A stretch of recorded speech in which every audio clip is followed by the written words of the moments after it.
How you doing, everyone? You're back watching SportsHype podcast. Another episode for y'all.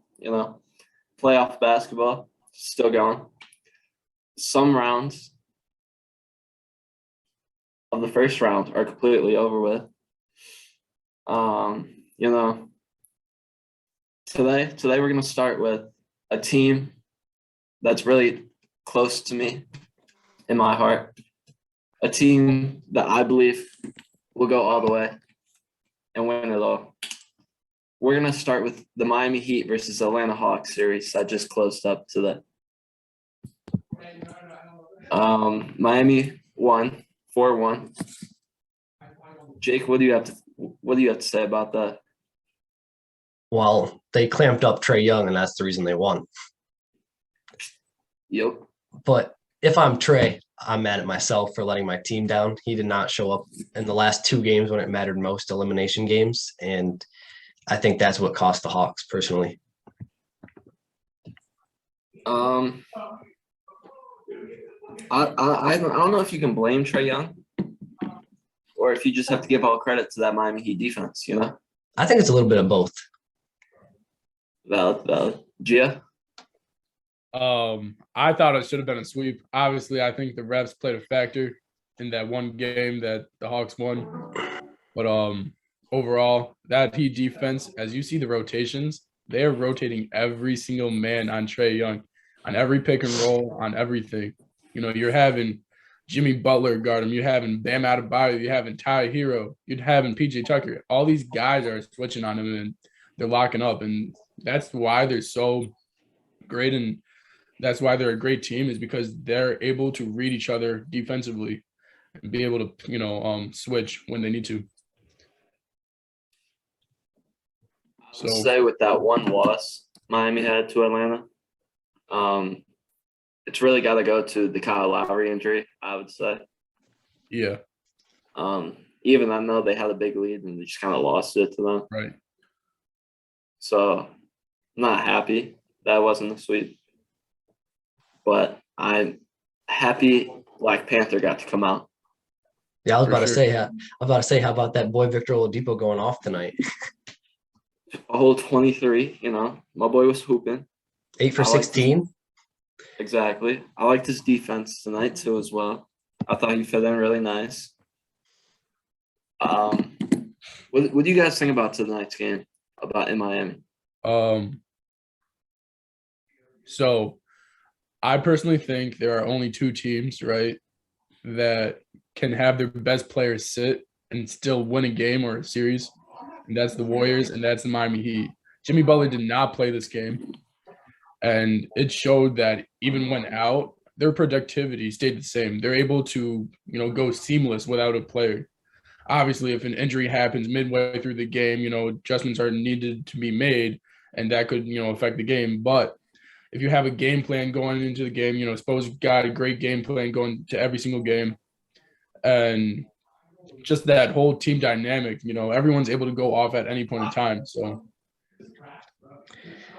Yeah, I think it was a little closer than it should have been. There's a couple points where the Heat were starting to pull away and the Hawks came back, but that's also just elimination game. They were fighting for their lives, so they weren't going to give up. But I think that, I knew that I had a good feeling the Heat were going to close it out tonight, and they did. And I think that Gio's right. Jimmy Butler not playing and you guys still playing the way you did. Obviously, the offense wasn't the same. They only scored 97 compared to 100 plus that they usually score. But, if you can still win without your best player, it gives you a good shot to go far. A big factor tonight, I would say, was Bam Adebayo actually playing offense for once. For sure, yeah. He was kind of forced to with Jimmy and Lowry being out. But I'm also very happy with how he played. I just wish he would have taken more shots. What do y'all get, a week off now? Something like that. We're still waiting on Toronto and Philly too. Hopefully Jimmy and Lowry can get healthy then. But at the same time, right, that respect to Bam, because like I said before, any player on that team can go off at any point in time, and they know how to fill their roles where they're able to win a game. Like even if Bam didn't score well, possibly, Strauss could have, made more baskets. PJ Tucker, obviously, I feel like he was a huge part of that game with that steal at the end. I feel like if he wasn't on that team, I don't really believe you guys would be at, you guys wouldn't be in the scenario you would be in right now. And especially just the way you guys are able to play defense, it's mostly because of him. I feel like, obviously you guys have a good defensive, team, but with PJ Tucker, that advances and it allows you guys to be more comfortable going into the next series. I just wish we could have saved Oladipo for next round. Right. But yeah. I am happy that we just got it done and over with in 5. I want to see personally Toronto, but even if we do play Philly, I'm very confident that we can slow down Embiid, and I think we can completely shut down Harden. Right. And it's not even given us going to be the 76ers at this point. Yep. At the same time, right? Allowing Victor Oladipo to play, the 2 games he has, easing him into the playoffs rather than having him play in like a tough scenario like the 76ers possibly, right? And then if they say they lose a game or 2 games, they could put the blame on him, obviously, for not playing in the previous series, maybe not, gelling, right with other players. So now, there's no pressure on Victor to play in the next series. He's able to play his game the way he wants to with his team. And, it's I feel like it's a better scenario. I agree with that. That's a fair take. Sorry, go ahead, Jay. No, you're good. I was just going to say, speaking of the 76ers, I mean, would you guys be surprised if they blew a 3-0 lead? Because personally, I wouldn't. No offense to Doc Rivers. He's a great coach, but he always chokes in the playoffs, so I wouldn't be surprised. Well, he has blown a 3-1 lead, 3 times in the playoffs? So. Yeah. I would be surprised just because it is Embiid. Right. But I would not be amazed if Toronto came back. I think it's very expected for them to take over the next 2 games as well. But I just think it'll be very interesting how it goes. I think personally, I've been saying this, Harden needs to step up. Embiid is doing his thing. He needs his co-pilot, and that's Harden. He needs to drop 30 next game. Would you say at this point the Sixers would be better with Simmons instead of Harden? As of right now, I would say yeah. Because disagree. Can I ask why? Oh, sorry, go ahead, Jay. No, I'm just gonna say I was just gonna say last year, obviously Simmons didn't show up in the playoffs, but he still could get the ball to Embiid and just let him do his thing. I feel like the chemistry was better than it is with these 2. I thought defensively he impacted the game more, but yeah. Sorry, go ahead, Jay. In that aspect, I would agree with you, but at the same time, pick your poison, right? They're both awful in the respect that they're not going to help you win. I feel like Ben Simmons, when you need him most, he's not going to show up. James Harden is the same thing. James Harden right now, I don't know. No one knows what happened. Maybe someone took his powers away, just like KD, right?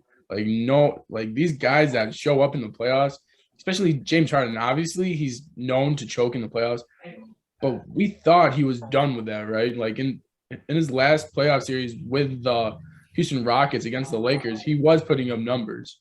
So I'm not quite sure on what happened. Maybe that hamstring, injury is, really bad, but, maybe you got to just talk to CP3 because he pretty much had the same hamstring injury. So. But in that respect of your question, right? I'm picking nobody. I'm picking Tyrese Maxey. I'd rather have him. At this point, I mean, I feel like the 76ers are kind of regretting the Harden trade, to be honest. I wouldn't say they regret it just because at least he's playing. You're not having Ben Simmons play right now, right? True. So, but you do lose a lot of shooting without Seth Curry, right? And Andre Drummond, for rebounding purposes. Yeah. I mean, if they blow a 3-0 lead, then they might regret it. I would, right, yeah. Just in the respect of, Seth Curry, so. Yeah. But the Nets got swept. That got finished off last night. I mean, KD, I mean, respect to him, he actually figured it out, but it was just too little too late. And Kyrie just got clamped up after game one. I don't know. The Celtics, they're kind of a scary team if they can get past the Bucks.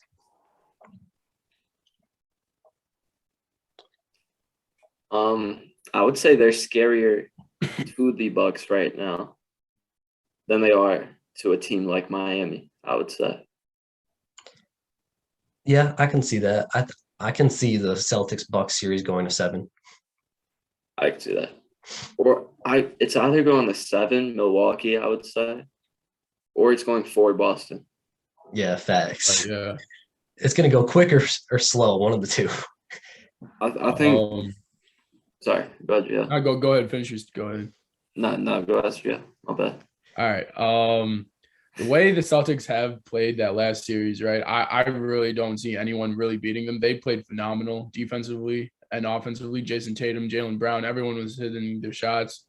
Even Marcus Smart was hitting some shots, right, at a timely manner. But yeah, the only team that could pretty much, I would say, give them trouble is the Miami Heat because they're just so deep and the defense is amazing as well. But yeah, for the Bucks series, I really feel like that it's going to go to 5. I think the Bucks will get 1. Giannis never gets swept. So, but the way Boston's playing, that's a very scary team. Oh no, I think the Bucks. I think the Bucks can force problems for the Celtics. Personally, I'm not sold on the Celtics completely yet. They had some mishaps in round 1, but I mean they could definitely beat them. I'm not saying they could lose them, but I think it's going to be closer than 5. I just think Boston's defense was so good at closing out top players. Right. Where Brooklyn just really didn't have a chance because they really toned in on their 2-star offensive pieces. And you look at Milwaukee, they're so spread out. Even then, though, I think Milwaukee, it's if you take Giannis out, I don't see Milwaukee winning a game.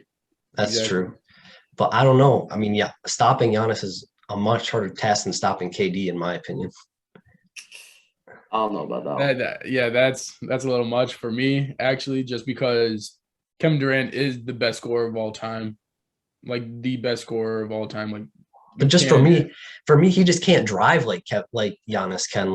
At the same time, we've seen people put up walls and stop Giannis. Yeah, but now he can shoot. In the past. He couldn't shoot then. Now he can at least a little bit. Shoots a little bit. I'm still disrespecting the shot. I'm letting him shoot for the most part until he makes a couple of shots. Just create that wall inside. Let everyone else try to beat you, except for Grayson Allen. Obviously, we've seen him, pull up in the playoffs and, play some great games. But if Middleton doesn't come back, I don't see the Bucks really winning a game like Nick said. So I don't know. Personally, I feel like the Bucks will win in 7. I just think Giannis is still hungry for a second chip. I think he's going to do it. But at the same time, the workload, that he's going to have to do in order to beat that Boston team. But he did it all last year, though. He did it last year. Yeah, but this is a different Jason Tatum. That's true. We're seeing possibly a top 3 player in the league, Jason Tatum. He's really scoring better than Kevin Durant at this point.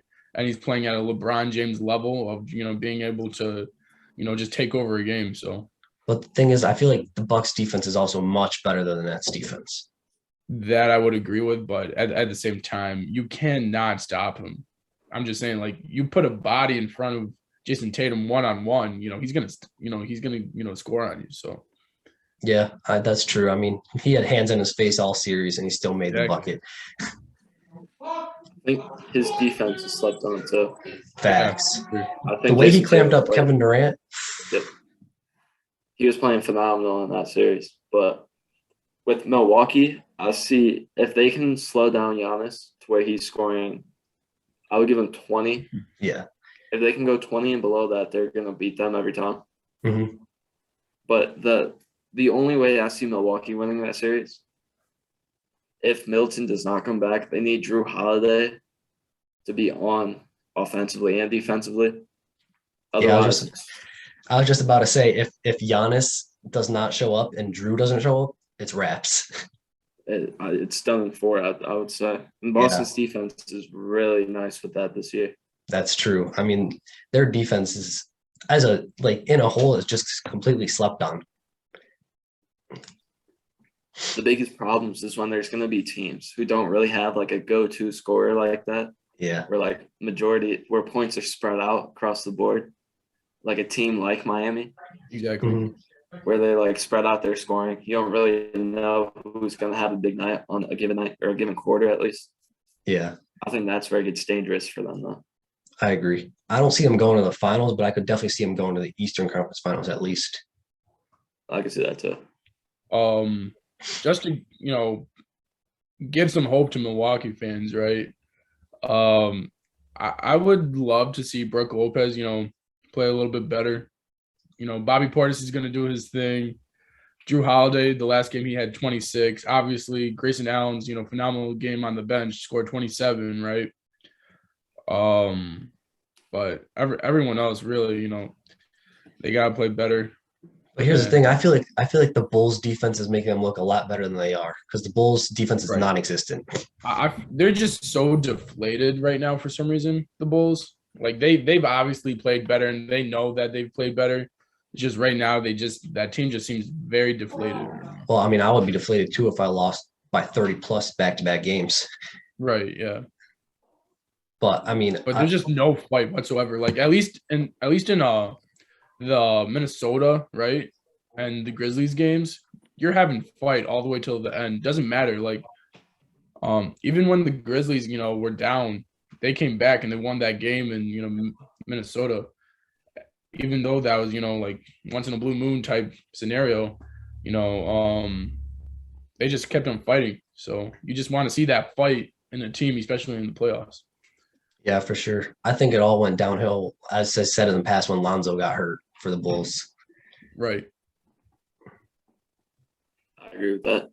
I also just think they lack wing depth as well. That's why with Middleton hurt, Giannis was still able to get them a dub to go up 3-1. Yeah. No one can stop Giannis on that team. So No. Although I do think it was a good season for Chicago though still. for sure. And yeah, go ahead.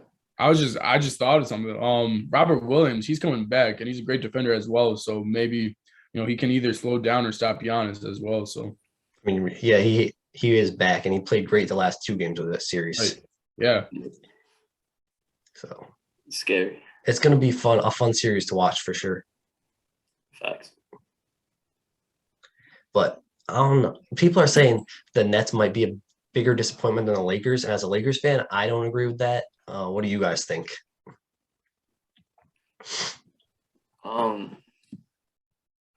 I would say I'm with you on that, Jay, where I see the Lakers as a bigger disappointment.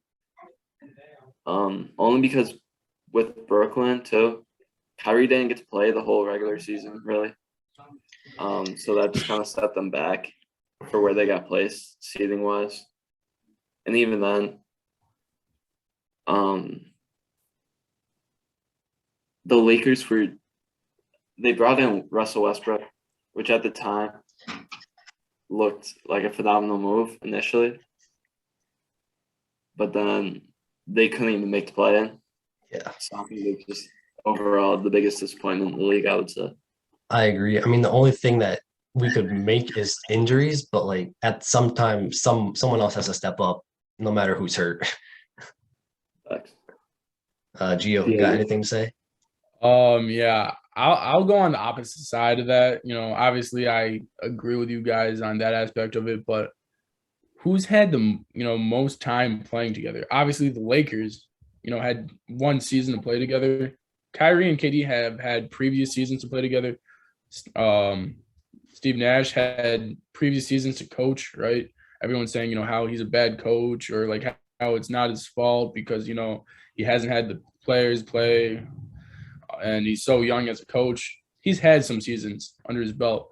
I feel like since they made it to the playoffs, it's a disappointment just because, when you make it there, you're expected to win, especially if you're the Nets. And I feel like it's even more disappointing season because you did make that James Harden for Ben Simmons trade, right? And obviously it's not going so well for either team, but you could have done a different trade where you could have got a better trade offer, right? For James Harden. Instead of taking Ben Simmons, you could have got an active player. So in that regards, I feel like it's more disappointing season for the Nets just because the Lakers only had one season, right? Russell Westbrook and LeBron James are both ball dominant players. We kind of figured, how is that going to work? We've seen that before with Russ. But at the same time, you got Kyrie, you got Kevin Durant, you got Seth Curry, you got Gordon Dragic. It's just the rotations that Steve Nash has been doing. I feel like they've got the talent there. If you had a different coach, I'm guaranteeing a possible Game 7, right, with the Celtics. So, Yeah, I think Steve Nash needs to go personally. He's not a great coach at all. Like I said before, I think it's more the experience, right? I feel like, and you can also say how you only had like 10 games with the players you just got traded. You didn't have Ben Simmons, right? So you can say it in that aspect of it. But next year, if everyone's healthy and you don't win a championship, you're getting fired. So. Yeah, I agree. I mean, but you speak about experience. I mean, Ime Udoka's a first-year coach, and he's doing this. So, I mean, you could also make that argument. Right, but at the same time, when are you going to get him, or when are you going to get Nick Nurse, right? When are you going to get a Ty Lue type of coach? That's once in a blue moon. There's more True. coaches that haven't won, right, with experience, like Mike D'Antoni, Doc Rivers, obviously great coaches, but, they don't know how to do it in the playoffs. So True. I mean, speaking of Ben Simmons, he did say he was coming back Game 4 and then said he wasn't. You guys think he actually was still hurt, or you just think he didn't want to get swept? it's the mental aspect. They would have blamed it on him if they lost. I can see that. I think it was Brooklyn's organization saying don't play him for Game 4. Right. Well, I mean, I don't know. I thought the same thing, but then I saw a Woj post that said Brooklyn went up and asked him what's the hurdles we have to go through now. So I don't know. I feel like Gio could be right. It's the mental aspect. It's he's still not mentally right. No, I don't think he'll ever be mentally right until he actually gets on that court again. Once he gets on that court, he's the player he thinks he is. He had a triple-double, 20-point triple-double at least or more, right? Or even 10-point triple-double. Just get something of the aspect of a good game, a solid game. And then confidence starts coming back. It's just like him and shooting. When he doesn't shoot, because he doesn't have the confidence to shoot, right? You just need to put up shots, get the confidence, start making shots, and then you'll become a better basketball player like Giannis, right? So in that aspect of it, I really think, it's very tough, especially in this day and age with social media and everything. If you're not mentally tough, you're not going to make it. So fair. I also think a big thing is I saw this. If Ben Simmons did play and they lost, he would have been the first player to lose playoff series in back-to-back games. And Sixers fans would have been all over that. I think Gio's right on. It's mental. But yeah. At the same time, when he was on the 76ers, he said he wouldn't allow his team to, get swept ever again, any team that he was on. Just the aspect of that, right, alone shows me how distrusting he is, right? You cannot trust him at all. If you're a Brooklyn Nets player, I would want him off the team just because, hey, we're teammates. We're supposed to be brothers on this team together, and we're supposed to fight with each other so that we can, get a championship. And if you're not fighting with us, then why are you part of this team? So. Yeah, I agree. I mean, if I was a Brooklyn Nets player, I'd be mad that he was sitting on the bench having a fashion show when we were out there trying to at least get one game. Right. You got Derek Zoolander out there, on the bench, but we need Ben Simmons on the court. And he was all smiles too. He wasn't even mad. That's the thing. Why is the mental aspect such a big deal with him when he smiles? We obviously see him, happy, right? It's not like he's sad or he's, depressed. He's happy. He's showing emotion. If if I was him, I'm showing anger. I'd want to be on that court. I'd want to help my teammates as much as possible, like a Scotty Barnes, who's pretty much on one leg right now, playing for Toronto. So I don't know. Yeah. It's a very tough scenario. If I'm the Nets, I'm kicking him off or trying to do something where like just try to motivate him, So I don't think they're gonna kick him off because do something like they just got him, but they're gonna have to light a fire under him somehow. well, not kick him off. I'm saying like you're not going to practice with us. You're not going to do anything. Like obviously you're still part of the team, but do something where he's either solo or he's not, where he's excluded so that he can become motivated to become, part of that team. So yeah, sorry for interrupting you, Saya. Go ahead. No, you good. You had a good input. I would also say I don't know if he gets kicked off the team at this point because his value is little to none if I'm any other NBA GM. So I think like worst case scenario for Ben Simmons in Brooklyn is that they would have to let him play at least like the start of next season and try to ship him out after that. But even then, I see once he starts playing, I think he's staying there. I agree. I mean, I just don't think that anyone's going to want to trade for him. And I mean, you made the trade, you gave up James Harden, so why are you giving up on him already? Just see what he can give. If it's not much, then yeah, go shopping, I guess. but at the same time, what's his contract? How many years does he have left on it? I think he signed a 5-year. I'm pretty sure. 5-year, right? So he's got 3 more years after next season. Yeah, hold up. I'll look it up right now. If that's the case, right? It was a 5-year, 170 million. Right. In 2019. So if 3 years ago. So he's got 2 more years left on his contract, right? Next year, right? He's got 1 more year after that. If I'm the Brooklyn Nets, if he doesn't play or if he doesn't play to our standards and we can't get a trade, I would rather have the cap space to get a new player, a better player for that next year. yeah, I agree, but it's a matter of would he buy out though? Like I don't know if he would. Yeah. I you keep saying this like it's the players, man. It's a business, it's an organization. Like it's unless you're a top player like LeBron James, right? Or if it's in your contract. Yeah, but I'm just saying the organization has no say. Like they can't tell you not to buy in. Like you can do what you want at the end of the day. You can be waived. Yeah, you could, but like that also hurts their cap. Yeah. A buyout would be best case scenario, and that would be agreement on both sides. Right. So I was looking for a buyout, to be honest. If I were the Nets and he doesn't play to our standards next year. That's fair, but it's a matter of would Ben do that? And if it's a lot of money, he wouldn't. It's like John Wall. That's why he hasn't been bought out yet. Right. He wants all of that back. I don't blame him. It's a lot of money. If I had the opportunity, yeah, I'm riding that bench for that bag. Exactly.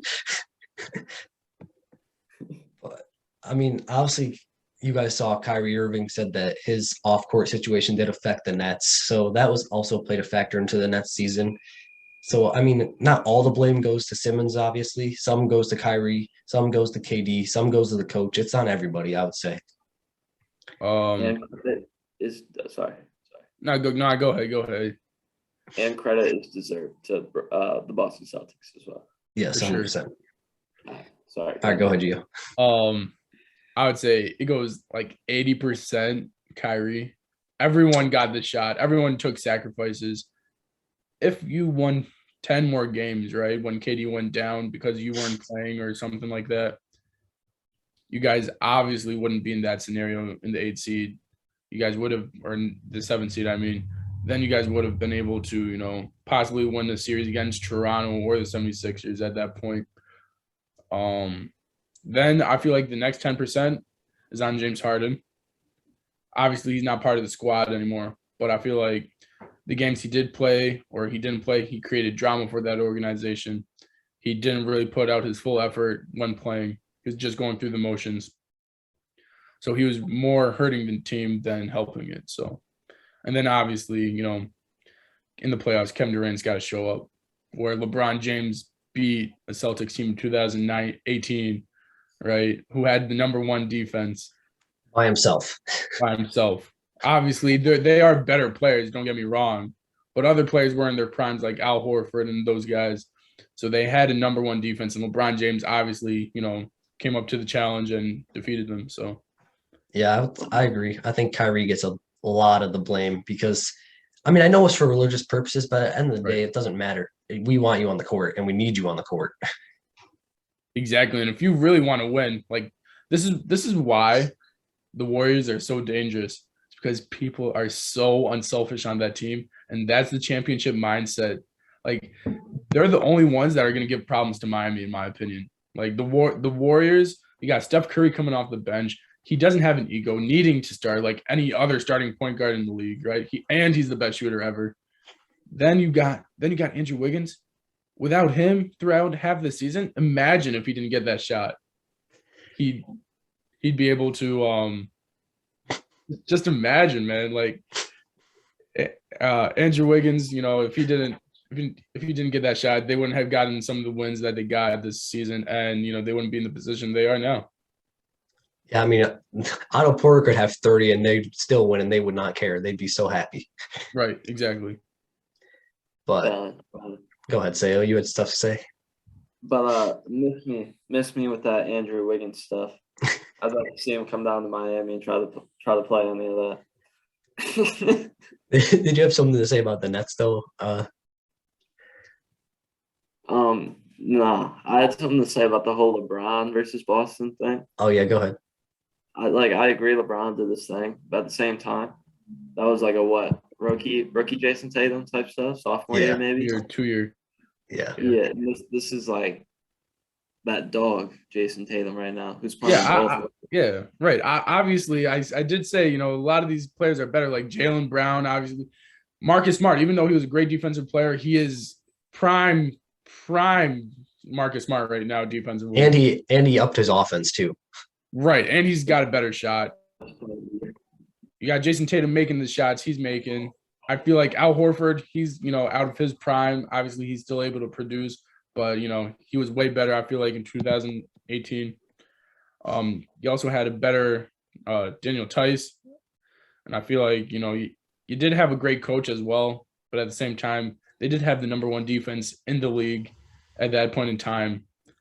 And LeBron still was able to go through that, and that was a huge feat for him. But like I would just love to see LeBron James go through that Celtics now. I'm so curious on if he would have the same struggles that Kevin Durant has, or if he would be able to figure it out and produce for his team.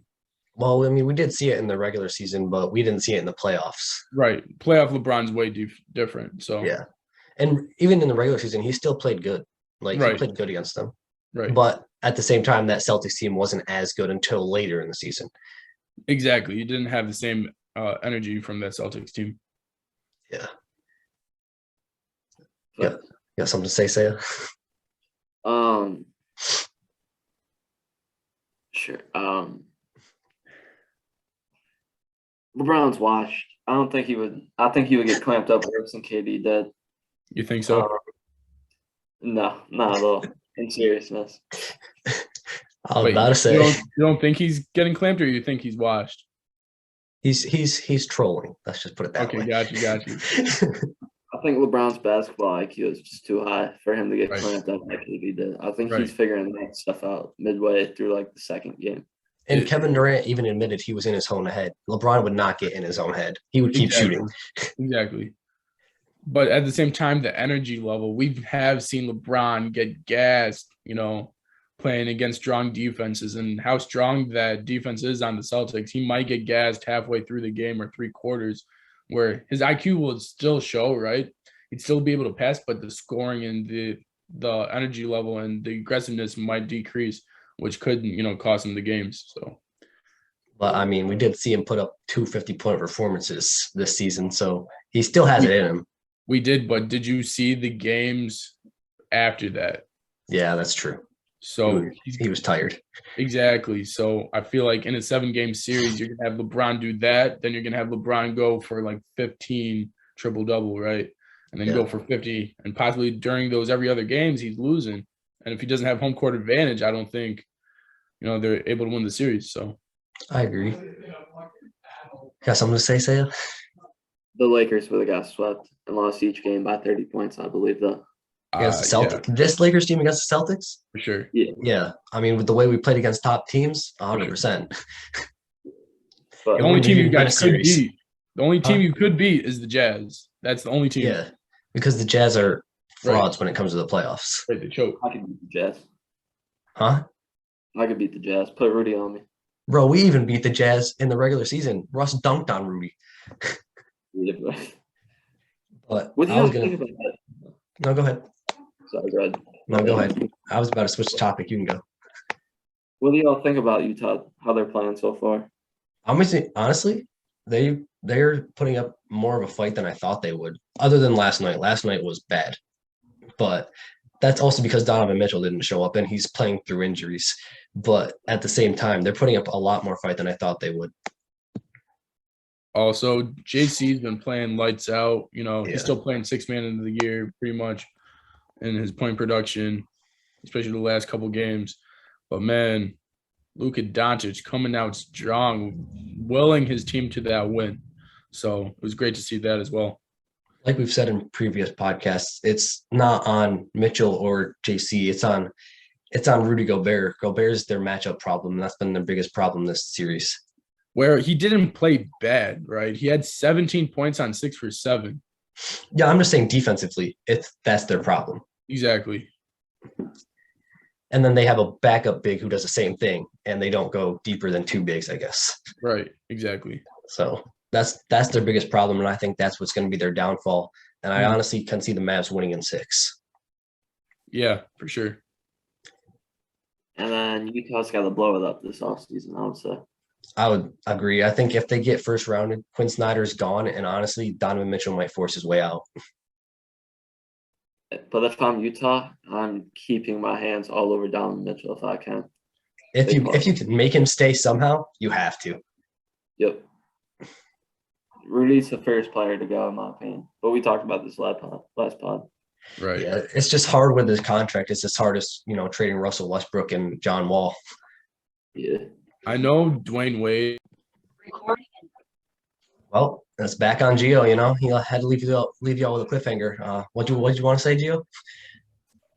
Yeah. So I really wanted to see. We were talking about the Jazz, and what they're going to do in the offseason. I really want to see if Dwayne Wade, especially who he is, even though he's a minority owner, I really think that he has power in what happens, and especially with the relationship he has with Donovan Mitchell. And the aspect where he's able to recruit, right? Because he obviously recruited LeBron James to Miami. So in doing that, he's able to recruit players to the Jazz. So I would love to see what he does in the offseason and how that organization takes its offseason. I feel like that would be their last saving grace for Donovan Mitchell if he actually requests a trade.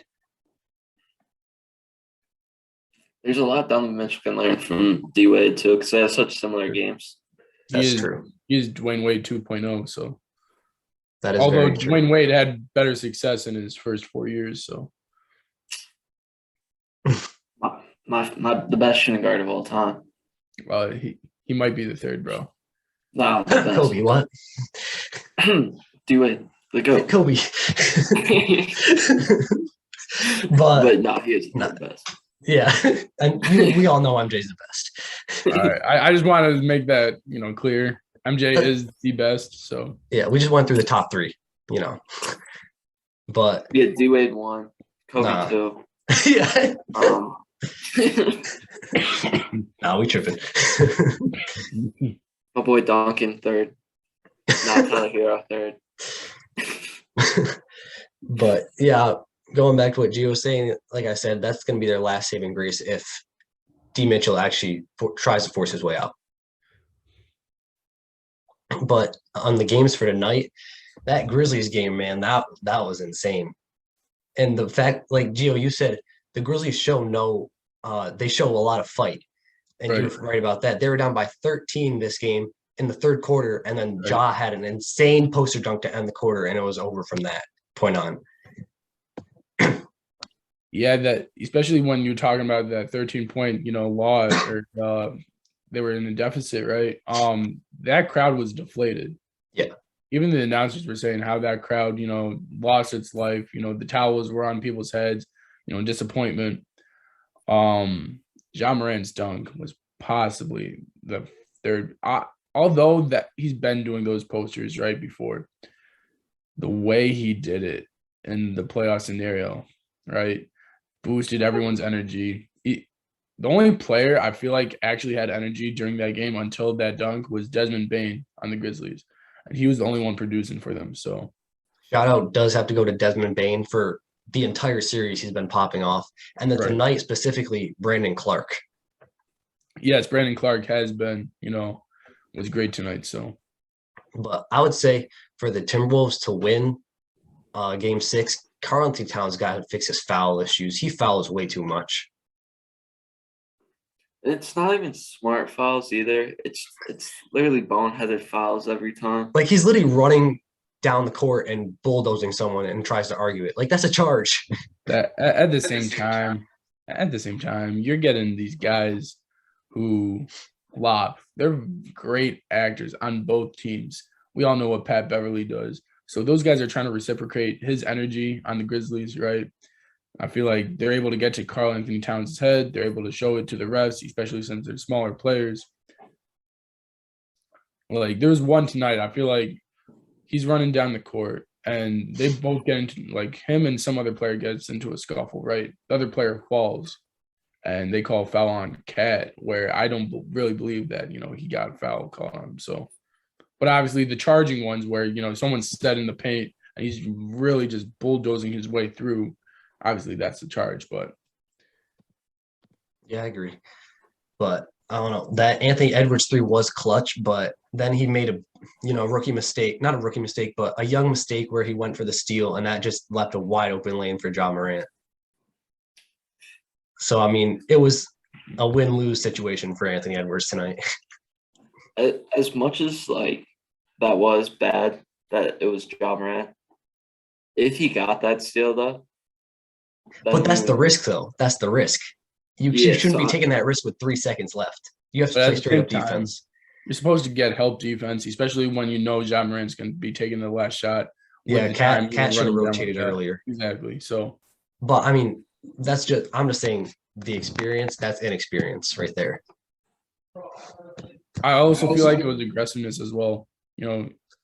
Yeah, but aggressiveness is great to a point, but I feel like with 3 seconds left, you just have to play straight up defense. It's going to be hard to get a good shot isoing with 3 seconds left. But if he let Ja play that out, then the best case scenario would have been OT, right? Yeah. So I think he was just going for the win more so, right? Which in his mind was greater reward to risk ratio. But I feel like even if he got the steal, he would have had to chuck up a 3, though. Like it's not a guarantee it's going in.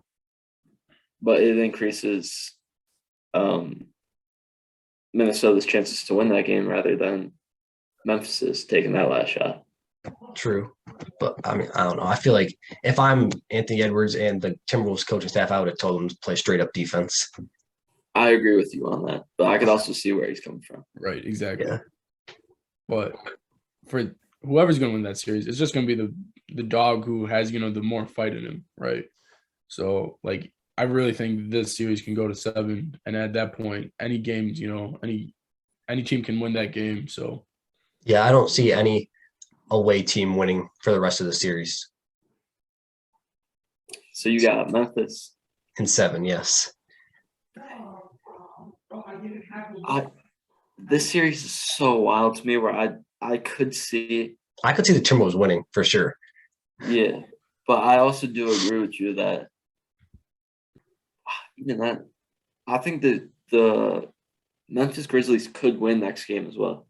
They could, but I feel like home court advantage, the Timberwolves play 10 times better at home. Like, it's insane. That's facts. They did blow a 20-point lead at home. Just want to let you know that. So I know they did, but I'm saying they still played great that game for the majority of the game. For the majority, right. And I was shocked that they made it that close of a game tonight. I really thought Memphis was going to come out, especially when they were up. I believe it was 11 in the It first was like quarter. 13-2 at first, Right, yeah. exactly. So, So but yeah, it I is, thought, it's whoever's got the best fight in them. So, yeah, I mean, it's a great series. I'm gonna be honest, I did underestimate the Timberwolves. I had the Grizzlies in 5 going in, but the Timberwolves are a great fight, like you said. yeah, y'all thought I was crazy for taking the T-Wolves. It's not over. You never know. It's not over. Plus, it could have been a greater, margin, right, of victory for the Grizzlies, especially since how great of a shot making, the T-Wolves were. I believe they were making, 50% of their threes. Cad was making crazy threes. So, I feel like if Ja played better in the first half, they would have won by a lot more right, I believe he was, the Grizzlies were 3 for 20. from deep. Yeah, Point. So, Dylan Brooks needs to step up next game. for sure. You got something to say, Saya? This is my favorite game to watch, right? Or my favorite series to watch. For sure. Same. Because you never know who's winning every game. I could also say the same about the Suns and Pelicans, although the Suns tonight did come out hot, but like you never know who's going to win that game right now either. With D-Book's injury, I agree. Yeah, obviously. If D-Book was there, it would be a different story, I feel like. I think it would already be over. I think the Suns would have won in 5, personally. Yeah, but yeah, this is a fun series to watch. No. Yeah. Sure. My boy Cat actually scored this time. Ja versus Ant for the next couple of years is going to be very fun to watch. Facts. But Anthony Edwards, obviously, he's a second-year player. Mhm. I feel like he's number 1 in that draft class right now, even with LaMelo Ball playing the way he's playing. Yeah, I agree. But to go back to the Phoenix Suns and the New Orleans Pelicans, series, the way the Suns are playing and the energy they came out tonight is ridiculous. I feel like, I thought a fire was lit, especially between CP3, Aiden, and Bridges. They each got 16 plus points right now. Well, I think CP3 heard the talk after his 0-point fourth quarter. He heard everything that everyone was saying. He was like, you know what? I'm going to come out and put on a show. Right, but it's the same thing. The energy level that CP3 has to go through at that age, right? You're going to get tired, especially after he had 21 points in the last 2 games, fourth quarter. Yeah. Like, you're going to come out, maybe tired. Well, credit also does go to Alvarado and Herb Jones. Those are 2 great defenders. Yeah, Grand Theft Alvarado, right? Like, yeah, he's a great defender. He's got great energy. So, I mean, this Pelicans team is going to be scary for years to come, I feel like, if Zion comes back and stays healthy. Right. Love me some Herb Jones. Bro, he's got bunnies. Like, insane. My boy Herbie. Phenomenal. With this game, the Suns are up 14 right now, but there's still a lot of game left. We saw earlier tonight even, was it 13 or 14? 13. So we saw a 13-point comeback where they won. Right. So there's still a lot of time left for this Pels team. But I think Chris Paul's too experienced where they get the dub. That's what I was about to say, because like the Timberwolves, yeah, D'Angelo Russell's a great point guard, but he doesn't have the experience Chris Paul does. But you got something to say, Gio? Yeah, it's not like the Pelicans aren't playing well, right? Brandon Ingram's got 17 points. He's 6 for 13 from the field. Valanciunas, he's got a double-double already. And CJ McCollum's 5 for 13, right? They're big 3. I would call that their big 3, right? Yeah. They're playing all right. It's not like they're playing bad. It's not like, they're not scoring. But everyone else, is pretty lackadaisical right now. I feel like Larry Nance, he's got to play better. I feel like. I mean, Nance has never been an offensive player, though. He's in there for hustling purposes, I feel like, defensive and rebounds. For sure, but on the pick and roll, right? he's got great athleticism. You know, he should be able to make it inside like he used to, especially you should know this on LA, right? Yeah. Like he was a great inside presence for them. And at least with Cleveland and Jordan Clarkson, you know, he still had that great presence inside. Last game I saw him, I believe he shot 3 threes, right? I saw him shoot threes, and it was like, Yeah, I did. I saw that and I was like, that's not your game. exactly, you got to shoot inside. So obviously, I feel like his aggressiveness has to, you know, go up a notch. So I agree. But I feel like the Suns may win in 6, but I could also see it going to 7. I see the same thing. But if Chris Paul plays like Chris Paul, They're winning 6, yeah. yeah, I agree. And even if it goes to 7, I don't see the Pelicans having a chance because the Suns, like Timberwolves, play so much better at home. right. And, like, it's just insane because Cameron Payne played awful last game, and look what he's doing tonight. Right, exactly. At the same time, it all depends on, you know, the next game and what the Pelicans do, right? Because Phoenix I feel like they're pretty solid where they're able to play okay, right? You know, away, especially the last game. I feel like, you know, the disparity between, you know, free throws obviously took a toll on them, and for them to only lose by that much with 30 extra free throws, you know, given to the Pelicans, I feel like, you know, that's not that bad of a loss, but at the same time, you know, it should be closer. It could have been a win without, you know, those 30 extra free throws. So I agree. But getting back to Ja Morant, I feel like, you know, he did win most of improved player.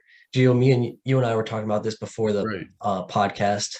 I don't think he deserved it out of the 3 candidates. I think Jordan Poole was snubbed, and even like he should have at least been a top 3 candidate. I feel like maybe even replacing Ja, probably replacing Ja. I think someone else should have won it personally, just because Ja was a rookie of the year, and then he gets most improved. Like I know he improved, but I feel like the other guys improved more. What do you guys think about that? I agree thoroughly, but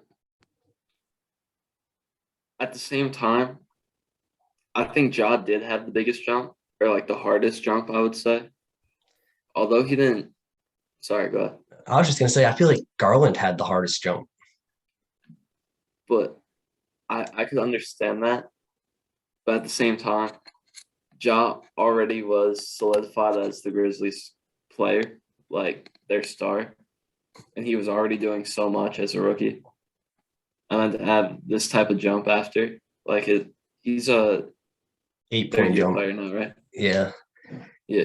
So at this point where he jumped even further up higher to hit that like top 3 point guard in the league right now is a harder jump than it is, say, Darius Garland, to go from like bottom 25 up to like top 15 point guards. That's true. Just because the top is just so heavy to boost yourself up. That's true. I can see that. I mean, he did deserve it. Don't get me wrong, he deserves it. Like he jumped 8 points per game, but I feel like other people deserved it more personally. I also agree with that. I don't think he should have won it, but I could see why he won it. Yeah. Gio? I would have to agree with Saya. The jump he made, right? Obviously, the numbers went up a small percentage, right, compared to Jordan Poole and Darius Garland, but their numbers were so low that they could have made the jump, right? Obviously, depending on what Ja did, if he had those numbers and then he comes to this, right? The jump that he made, right, was pretty much all-star caliber to superstar caliber, right? Just like Jason Tatum. Everyone thought Jason Tatum was like an all-star, right? But showing us through this playoffs, he's a superstar player, right? He can be that top 10 type of player. And it's the disparity between those two groups, right, is so close. And the attention to detail, the attention to your game and your craft has to get that much better, right? And that's why he's most improved. And that's why he got that award. But at the same time, I feel like he was given that award because he's not MVP just yet, right? Although he had those Derrick Rose MVP kind of stats, right? I've been saying this, like Derrick Rose won it, maybe he should win it. But since he had those stats, everyone's like, we should give him this because we can't give him the MVP, right? Just because look at those top 3 MVP, candidates right now, they're going insane as well. And since he had those D Rose numbers, give him the most improved. Obviously, that's why he gave it to Desmond Bain, is because he deserved it, he believes. And Ja really just wants that MVP trophy. John wants some. I think he wants the MVP and he wants the championship. For sure. He doesn't really care about the small awards on the way. I would say I feel like he wants the big appreciates things. it, but yeah, he appreciates it for sure. But like, for sure. he knows that there's bigger things ahead. Yeah, he wants bigger things. He believes he is the MVP. He is the best player in the league, as you should believe that.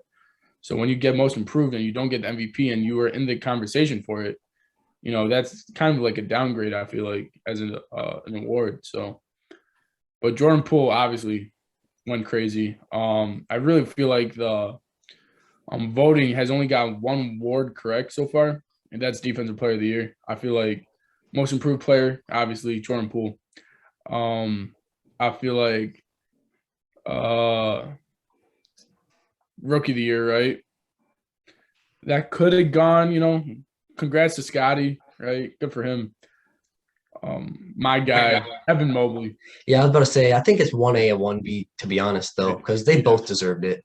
They both deserved it. I just feel like, Evan Mobley had I think he deserved it more, yeah. I agree. But, congrats to Scotty. He's doing his thing out there in Toronto. But those are the awards so far. So we'll see what happens. If Jokic wins MVP, right? I feel like, they'd be fair. But at the same time, I feel like Giannis should win the MVP, and that's just my opinion. Personally, I think Embiid should win it. That's just me personally. He's been snubbed out of a lot, and he had an insane season this year, and he's playing through an injury right now in the playoffs. I just think he should be the MVP personally. That's wild.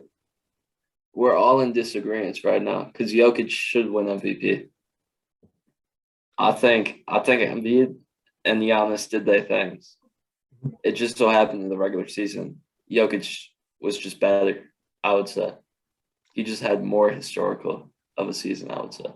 Well, I mean, you could also argue that Embiid won the scoring title. Jokic didn't. No, I heard that. That's fair. But my boy Jokic also has more assists than Embiid. And my boy Jokic, advanced stats is better. I honestly think it could go to either three. They both all had insane seasons. Like, there's no losing to whoever gets it. But it's just the scenario for Jokic worked out perfectly for him to get those numbers, right? I was about to say, like, he had no help. So that's the back, like, going to him getting the MVP. That's what you can back it up with. He had no help and got his team to the playoffs. But not no help, right? It's just that he had enough help because he had to get those assists. They had to make the shots. True. Like, Will Barton had to make the shots. So did Aaron Gordon. So did all those boys over there had to make the shots.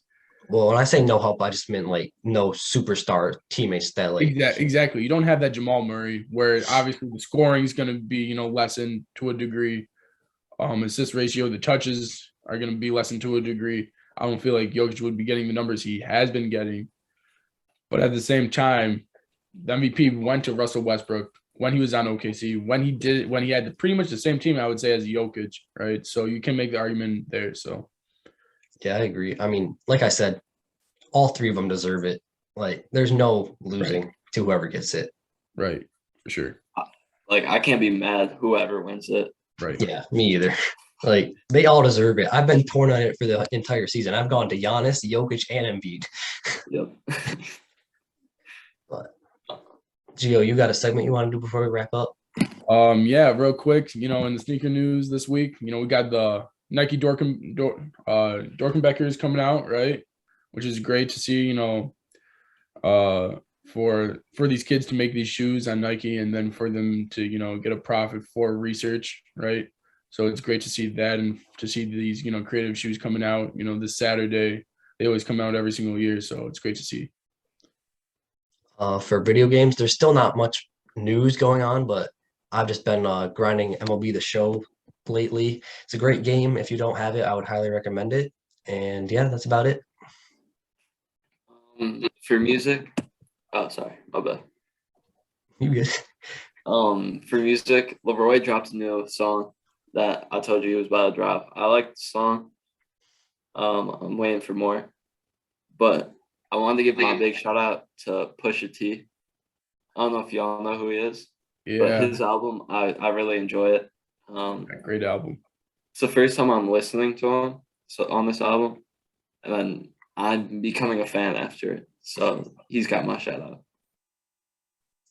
All right, that's all the time we got for today. If you liked the video, please hit the like, subscribe buttons below, and see y'all Thursday. Yo, thank you for watching. Drop a comment if you're feeling it. If you disagree at all, drop a comment. Hey, thanks, y'all. See you on the next episode. Peace. Peace. Peace. Thank you.